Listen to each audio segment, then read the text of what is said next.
Somewhere at sea, a radio operator hears a distress signal. At first, it's ordinary Morse code. Urgent, but understandable. Then the message becomes something else. According to the story, the transmission says that the captain is dead, then the officers, then possibly everyone on board. The signal becomes broken, confused, and finally, one last message comes through. I die. A rescue ship supposedly finds the vessel drifting at sea. Men climb aboard, and everywhere they look, they find bodies. Sailors on the deck, officers on the bridge, the radio operator still near his equipment. Their eyes are open. Their mouths are twisted into what witnesses later describe as an expression of terror. But there are no obvious wounds, no attacker, no explanation. Then smoke begins rising from the deck below. The rescuers run, and before anyone can discover what killed the crew, the mystery ship explodes and sinks. The name painted on the ship was supposedly Ourang Medan. And there's just one problem. We cannot prove that ship ever existed. Tonight, we're following one of the strangest maritime legends ever told. A ghost ship, a dead crew, a final radio message, and a mystery that may itself be the biggest clue. This is the story of the Ourang Medan. The Ourang Medan story has been told so many times that it often sounds like a documented naval disaster. But the deeper you look, the less solid it becomes. The best-known version places the incident in the waters around Southeast Asia in the late 1940s. Other versions give different years and locations. Ships in the area supposedly received a frantic SOS from a Dutch freighter called the Ourang Medan. The radio operator's message was chilling. The captain and officers were dead. Possibly the entire crew was dead. Then came broken Morse code. And finally, according to the legend, 2 words, I die. Then the transmitter went silent. Imagine being the radio operator who hears that. You don't know who is speaking. You don't know what has happened. You don't even know whether the person sending the message is still alive. All you have is a position somewhere over the horizon and a ship full of people who may already be dead. Part 2. The Silver Star. The vessel most often named as the responder is an American merchant ship called the Silver Star. It supposedly altered course and headed towards the distressed vessel. Eventually, a ship appeared on the horizon. No obvious movement on the deck. No signal. No crew gathering at the rail. The rescuers approached. The Ourang Medan was drifting. Silent. Imagine pulling alongside a ship after receiving a message saying everyone aboard may be dead. You shout. No answer. You wait for someone to appear. Nothing. Finally, a boarding party crosses over. And this is where the story becomes nightmare fuel. Part 3. The Dead Ship.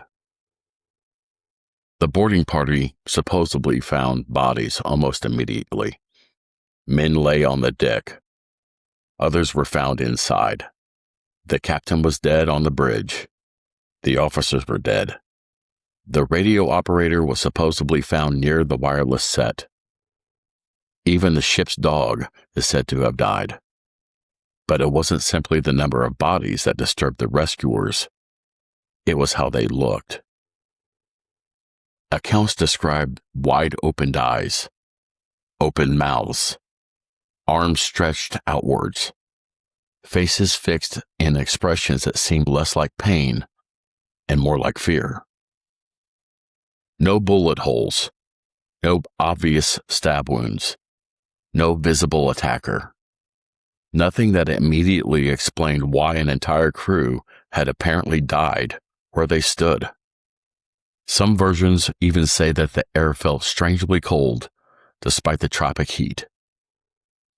That detail is probably part of the legend, but it's effective for a reason, because the scene feels wrong. A ship is supposed to be noisy. Engines, footsteps, orders, metal, water, human voices. But aboard the Ourang Medan, there was supposedly only silence and the dead. Part 4. Below Deck. The rescuers searched for an explanation. Maybe there had been a fight, maybe poison, maybe a mechanical failure, maybe something in the cargo. Then someone noticed smoke. It was coming from below deck. Whatever had happened aboard the ship was apparently not finished. The boarding party abandoned the vessel and returned to the Silver Star. According to the story, they barely had time. Fire spread. Then came the explosion. The Ourang Medan sank. Bodies, cargo, radio equipment, logs, evidence. Everything that might have answered the mystery disappeared beneath the water. It's almost too perfect, and that's important. Part 5. What could kill everyone? Assume for a moment the basic story is true. What could kill an entire crew without leaving obvious injuries? One possibility is carbon monoxide. A malfunctioning boiler or fire could fill enclosed spaces with poisonous gas. Carbon monoxide can kill without dramatic external injuries, but it doesn't neatly explain every legendary detail, especially the terrified expressions. Another theory involves dangerous cargo. Maybe the ship was transporting chemicals that were improperly stored. Seawater could have entered the hold. Chemicals could have reacted. Toxic gas could have spread through the vessel. Then, later, the cargo could have ignited and caused the explosion. That theory has become one of the most popular explanations because it solves two mysteries at once: the dead crew and later, the fire. But there's a catch. We don't have a verified cargo manifest because we don't have verified records for the ship. So every scientific explanation is trying to solve a crime scene that may never have existed. Part 6. The Faces.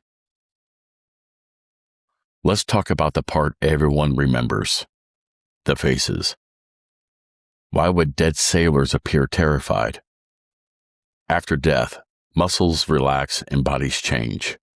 Heat, decomposition, position, and the circumstances of death can produce expressions that look disturbing to a living observer. A face that looks terrified does not prove the person died from fear. But legends don't care about forensic nuances. They care about images, and the image that survived is unforgettable. A silent deck under the tropical sun. Dead men staring upward, mouths open, eyes fixed on something that isn't there anymore. And somewhere nearby, a radio transmitter that has just sent its final message. Part 7. The Ship That Disappeared Twice. Now we reach the real mystery. Researchers looking for the Ourang Medan have run into serious problems. Reliable registration records for the vessel have not surfaced. Maritime records do not give us the clean paper trail we would expect from a major disaster. And versions of the story contradict each other. The year changes, the location changes, the wording of the distress signal changes. Even the circumstances surrounding the rescue shift depending on who's telling it. That means the Ourang Medan may have disappeared twice. First, supposedly beneath the sea, and second, from history itself. No wreck we can confidently identify, no complete crew list, no official casualty record that settles the matter, no neat investigation file, just a story. Part 8. The Early Versions. One of the strangest discoveries is that versions of the tale appear in newspapers before the date often given for the infamous incident. That suggests the legend was already circulating and evolving. Stories get copied, details get sharpened. A vague report becomes a traumatic SOS. A dead crew becomes a crew frozen in horror. A final transmission becomes two perfect words: I die. Every retelling makes the story better and possibly less true. By the time later writers repeated it, the Ourang Medan had become exactly the kind of mystery people wanted. A ship with no survivors, a rescue with no evidence, an explosion that destroys the crime scene, and a final message dramatic enough to sound written for a movie. Maybe because it was. Part 9. Could it still have been real? But don't throw the whole story away yet. Absent of records doesn't automatically prove that nothing happened. Ships have operated under false names, cargo has been smuggled, paperwork has disappeared. Governments and companies have had reasons to avoid documenting embarrassing or illegal incidents. If a vessel were transporting hazardous material illegally, there could be reasons to keep it quiet.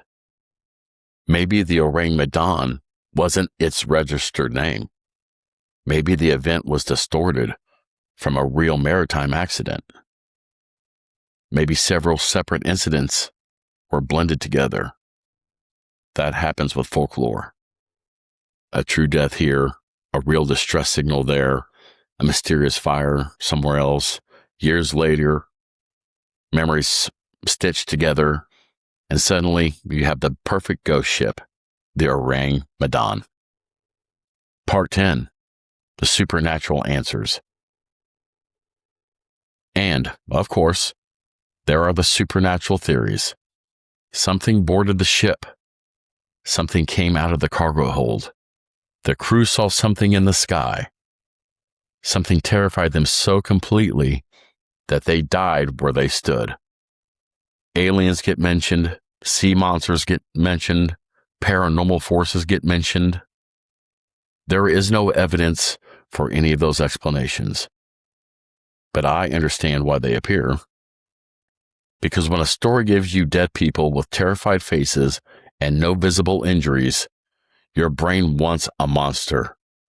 A monster is satisfying. A chemical leak isn't. A monster can look at you, gas can't. And yet, invisible gas drifting silently through the corridors of a ship might actually be more frightening. You wouldn't see it coming. You might not smell it. You might realize something was wrong only when the man beside you just collapsed, and then another. Then you reach the radio. Your hands aren't working correctly. You tap out a message. The captain is dead. The officers are dead. Probably everybody on board is dead. And then you realize you're next. Part 11. The Radio Operator. All of the people in the legend, the radio operator, bothers me the most. Because if the story is true, he may have been the last person aboard capable of asking the outside world for help. Imagine sitting alone at the radio. You've already seen enough to know something impossible is happening. Maybe the corridor outside is silent. Maybe someone is lying on the floor behind you. Maybe you can hear something below deck. You don't have a satellite phone. You don't have GPS. You have Morse code. So you send. You give your position. You tell whoever is listening that the officers are dead. You keep transmitting. Maybe your breathing gets harder. Maybe your vision narrows. Maybe your fingers stop obeying you. And then, according to the legend, you send the simplest possible description of what is happening. I die. Part 12, Why the Story Survives. The Ourang Medan survives because it attacks a very specific fear. Ships are little islands of civilization. When you're at sea, the vessel is everything. Your shelter, your transportation, your food, your communication, your way home. If something goes wrong on land, you can run outside. On a ship, outside is the ocean. So imagine realizing the danger isn't around your ship, it's inside it. Maybe the air, maybe the cargo, maybe something standing below deck. And there's nowhere else to go. That is the nightmare at the center of the Ourang Medan. Part 13, The Biggest Twist. Most ghost stories ask whether the ghost is real. The Ourang Medan asks something stranger. Was the ship real? Think about how unusual that is. We aren't searching for the identity of a killer. We're searching for the identity of the victims. We aren't asking where the wreck sank. We're asking whether there was a wreck. We aren't trying to understand a final radio message. We're trying to determine whether anyone actually sent it. Maybe the greatest trick in this entire story isn't the explosion. Maybe it's the generations of people have pictured a ship that never existed. A deck that was never walked. Bodies that were never found. A radio room where nobody ever typed out the words, I die. Somewhere in the history of the sea, there may have been a real disaster behind the Ourang Medan. Maybe sailors died from toxic fumes. Maybe an illegal cargo caught fire. Maybe a ship sank before anyone could properly investigate. Or maybe someone told a frightening story, and then someone else repeated it, and a newspaper printed it. Another writer added a detail, and slowly, a ship emerged from the fog. The Ourang Medan. A vessel with no reliable registry, a crew with no graves, a wreck with no confirmed location, and a distress call that may never have crossed the airwaves. But here's what I love about maritime legends. The ocean is enormous. It destroys evidence better than almost anything on Earth. Ships really do disappear. People really do vanish. And sometimes the only thing left is a message. So maybe the Ourang Medan was fiction. Maybe there was no real dead captain, never a terrified crew, never a radio operator sending his last words into the night. But if it was fiction, who told the story first? And what did they see that made them tell it? Because somewhere between history and legend, a dead ship is still drifting. No flags, no voices, no movement on the deck. Just an open radio frequency, waiting for somebody to answer. SOS. SOS. I die. This has been the mystery of the Ourang Medan, and tonight, if you hear static coming from a radio that you know is turned off, maybe don't answer it.